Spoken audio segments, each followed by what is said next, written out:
A conversar ahora con el economista Carlos Parodi, él es profesor en economía precisamente de la Universidad del Pacífico. ¿Qué tal, señor Parodi? Buen día. Muy buenos días, Jorge. Gracias por la entrevista. A usted, más bien, por atendernos.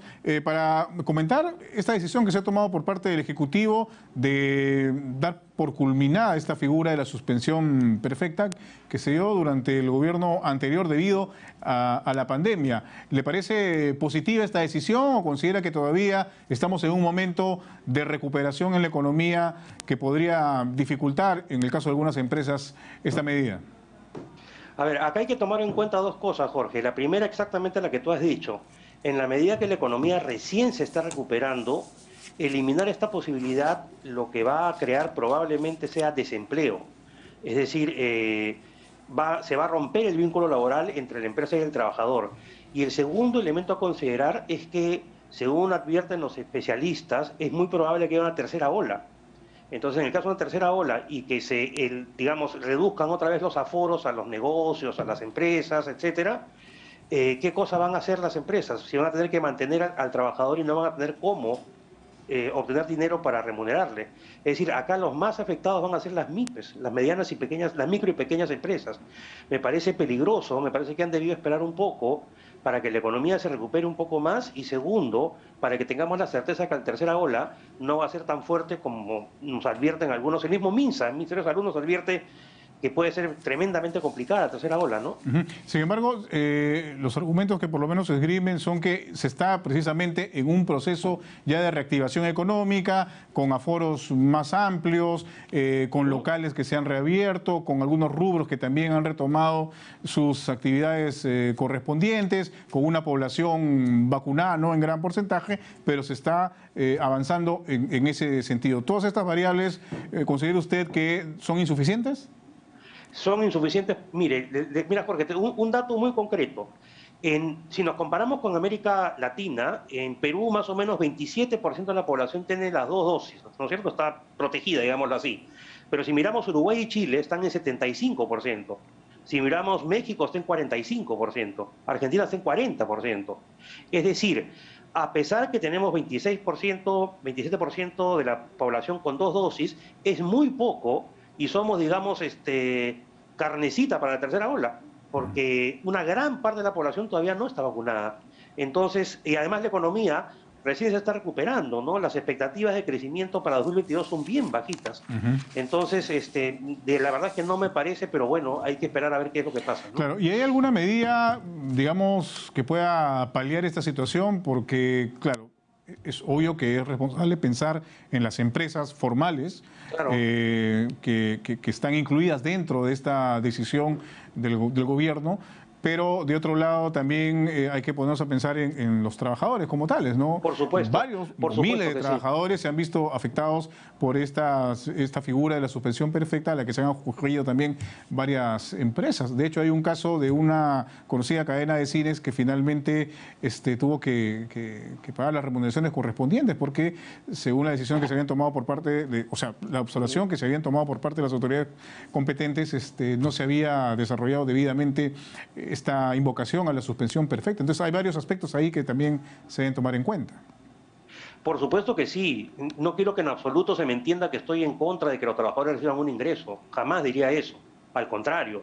Lo que estoy diciendo es que simplemente al eliminar esta posibilidad, el vínculo empresa-trabajador se va a romper nada más.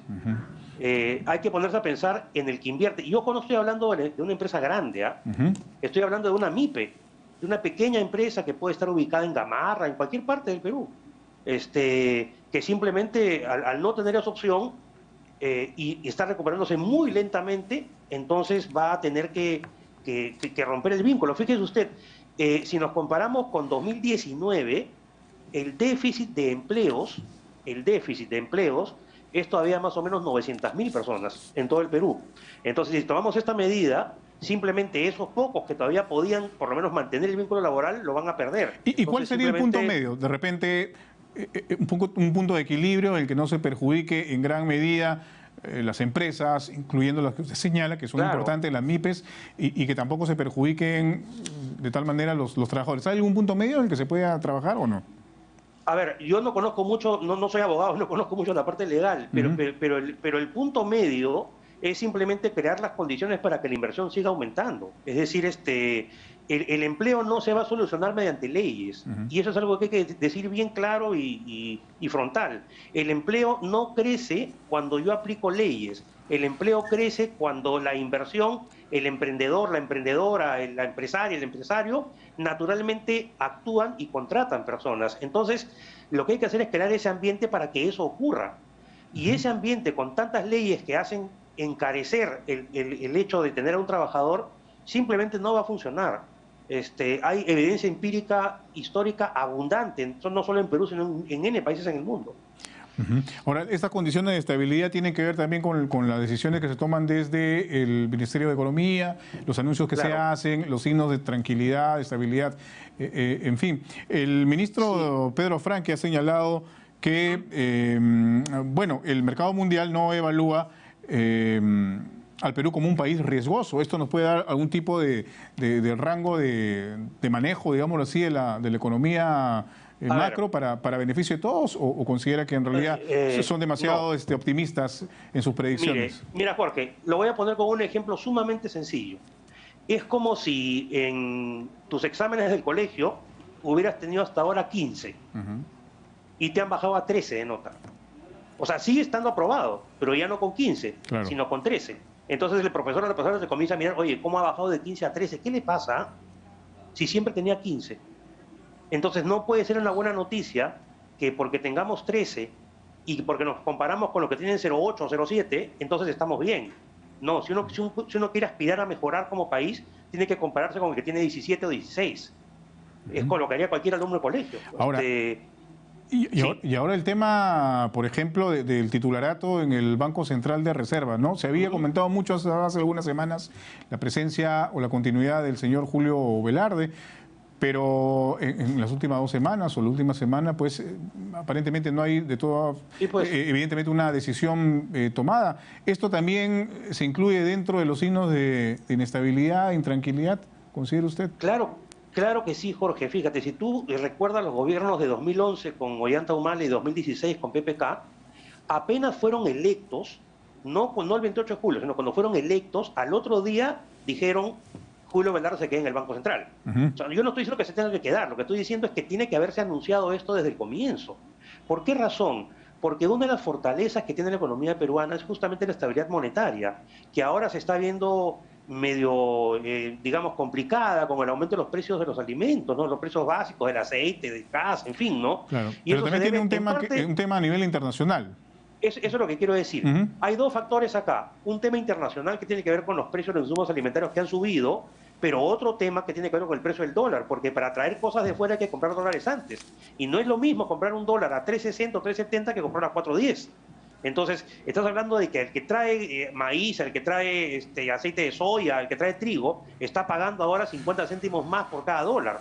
Por ende, si bien es cierto, el precio internacional es clave, esto no tendría por qué haber implicado un aumento tan grande en el precio del aceite, del pollo y del pan. Basta ver a los países vecinos y te das cuenta que el aumento no ha sido de esa magnitud. Entonces, ¿a qué se puede atribuir finalmente este aumento de los precios de los productos que usted ha señalado? ¿Especulación? Parte, ¿Hay varias cosas acá? A ver. En parte, precios internacionales. La mitad de la explicación es precios mundiales con los cuales poco podemos hacer. La otra mitad es por aumento en el precio del dólar. Y lo que habría que preguntarnos es por qué sube el precio del dólar. Y la primera razón es muy simple. Ni siquiera tenemos presidente del Banco Central nombrado. Y lo segundo tiene que ver con el temor por la inestabilidad política tremenda que hay. Es decir, hay que buscar más consensos por parte de la presidencia del país, ¿no? Hay varios actores políticos en este caso, ¿no? En el caso de los consensos, ¿no? Muchísimos, Jorge, muchísimos factores políticos que están haciendo que estemos en una trayectoria que se puede solucionar, por supuesto que se puede solucionar, pero nos tienen que dar las señales, pues no podemos seguir sin Banco Central, sin Superintendencia de Banca y Seguros confirmada, no podemos seguir así. Es decir, el primer ministro tiene que hablar, tiene que explicarlo. Ahora, el Congreso también tiene una responsabilidad en la elección o la propuesta de miembros del directorio del BCR. Exactamente. El Congreso nombra a 3 y el Ejecutivo nombra a 4, entre ellos el presidente. Esos 3 del Congreso tampoco han sido nombrados. Exacto. Por eso le decía, hay varios actores en realidad que tienen que Sí, acá claro, por supuesto. que hacer su trabajo, finalmente. Tienen que chambear, pues, Jorge, Exacto. en pocas palabras. Efectivamente. Claro que sí. Muy amable, muchas gracias. Ha sido un gusto conversar con Gracias, usted. Jorge, Que un tenga abrazo, buen día. gracias. Un Muchas abrazo. gracias, listo. Hasta luego. Hemos conversado con el